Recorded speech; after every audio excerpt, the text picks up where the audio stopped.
जय भारत दोस्तों। India versus south Africa टी20 series equal हो जाने के बाद अब बारी थी वनडे सीरीज के पहले मैच की। टॉस हुआ और टॉस साउथ अफ्रीका ने जीतकर पहले बैटिंग करने का डिसीजन लिया। हालांकि टीम इंडिया अगर टॉस जीती तो वो भी पहले बैटिंग ही करती। खैर, साउथ अफ्रीका की ओर से बैटिंग करने के लिए आए रिजा हेंड्रिक्स और टोनी डिजार्जी। जब पहले ओवर की पहली ही गेंद फेंकी गई मुकेश कुमार के द्वारा तो अपील हुई और अंपायर ने रिजा हेंड्रिक्स को नॉट आउट करार दिया। हालांकि रिव्यू लिया जाता तो रिजा हेंड्रिक्स को पवेलियन लौटना पड़ता क्योंकि बॉल स्टंप्स को हिट करती हुई नजर आ रही थी।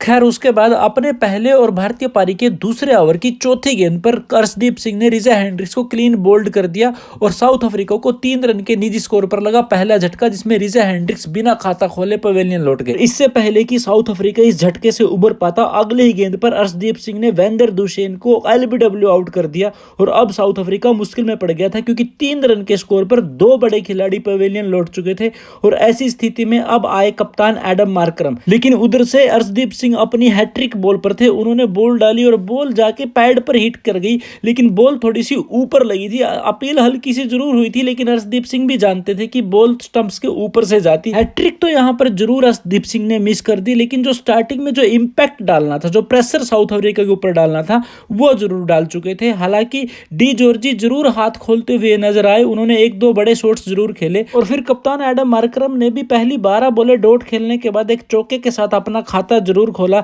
लेकिन इसके बाद डी जॉर्जी एक बड़ा शॉट खेलने के चक्कर में अर्शदीप सिंह की बॉल को विकेट के पीछे कैच थमा बैठे केएल राहुल के हाथों में और उनको भी पवेलियन लौटना पड़ा। 28 रन जरूर बनाए, लेकिन एक बड़ी पारी में इसको तब्दील नहीं कर पाए और साउथ अफ्रीका को मुश्किल में डालकर वो भी पवेलियन लौट गए। उसके बाद ऋतुराज गायकवाड़ से स्लिप में एक कैच जरूर मिस हुआ है। एक्चुअली वो टाइम नहीं कर पाए, बॉल भी तेजी से निकल गई, लेकिन उसका असल में ज्यादा नुकसान हुआ नहीं क्योंकि उसके बाद हेनरी क्लासन को क्लीन बोल्ड कर दिया अर्शदीप सिंह ने और वो भी 6 रन बनाकर पवेलियन लौट गए और ये साउथ अफ्रीका के लिए चौथा बड़ा झटका था। और अब साउथ अफ्रीका की अगली बल्लेबाजी की जिम्मेदारी साउथ अफ्रीका के 2 सबसे हरफन मौला खिलाड़ी डेविड मिलर और कप्तान एडन मार्करम के कंधों के ऊपर थी। लेकिन उसके बाद 10वां ओवर डालने आए अवेश खान ने अपने पहले ही बॉल पर एडन मार्करम को क्लीन बोल्ड कर दिया और अभी तो डेविड मिलर क्रीज पर आए ही थे कि साउथ अफ्रीका के कप्तान ने उनको बाय बाय बोल दिया। 12 रन बनाकर वो आउट हो गए और अब साउथ अफ्रीका मुश्किल में पड़ चुका था क्योंकि उससे अगली ही गेंद पर अवेश खान ने मुल्डर को भी आउट कर दिया और अब साउथ अफ्रीका जो 52 रन पर 5 विकेट थी,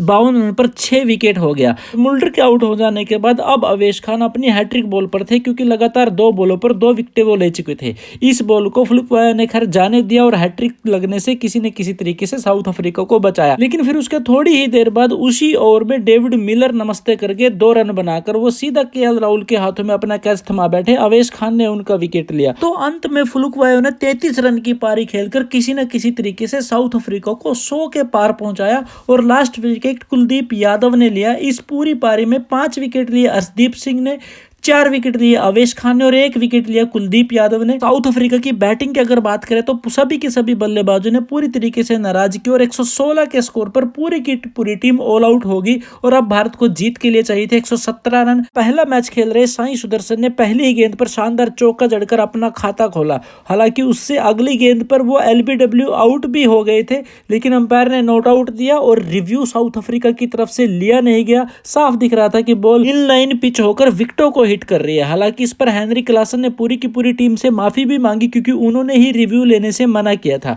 लेकिन उसके थोड़ी देर बाद कप्तान एडन मार्करम ने रिव्यू लेने में कोई गलती नहीं की, कोई देरी नहीं की क्योंकि ऋतुराज गायकवाड़ को भी एलबीडब्ल्यू आउट थे, वो उनको नॉट आउट करार दिया गया। लेकिन रिव्यू लेने के कारण फिर उनको पवेलियन लौटना पड़ा क्योंकि उनकी विकेटों को हिट कर रही थी। साफ साफ दिख रहा था कि बॉल विकेटों को हिट कर रही है। खैर, रिव्यू लिया गया और उसके बाद वो आउट करार दिए गए। लेकिन इस पूरे के पूरे मैच में थर्ड क्लास अंपायरिंग जरूर देखने को मिली। खैर, उसके बाद आए श्रेयस अय्यर जो भारतीय उप कप्तान थे। उन्होंने साई सुदर्शन के साथ मिलकर पारी को आगे बढ़ाया और पहली ही गेंद पर शानदार चौका जड़कर अपना खाता जरूर खोला और एक बड़ी पार्टनरशिप को बिल्ड करते हुए भारत की जीत की नींव रखी, जिसमें पहली 50 साई सुदर्शन ने बनाई। शानदार 42 गेंदों में उन्होंने अपनी अर्धशतक कंप्लीट किया और इसके बाद फिर श्रेयस अय्यर ने भी अपना अर्धशतक कंप्लीट किया और भारत की जीत को सुनिश्चित किया इन दोनों बल्लेबाजों ने मिलकर। हालांकि उसके बाद श्रेयस अय्यर एक बड़ा शॉट खेलने के चक्कर में आउट भी हो गए थे 52 रन बनाकर 45 गेंदों में, लेकिन वो भारत की जीत को सुनिश्चित कर गए थे। 111 रन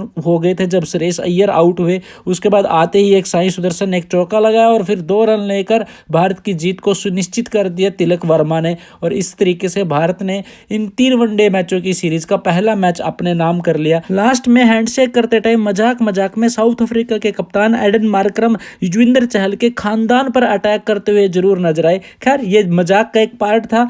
इस तरीके से समरी रही इस पूरे के पूरे मैच की। So congratulations to team India and wish you all the very best.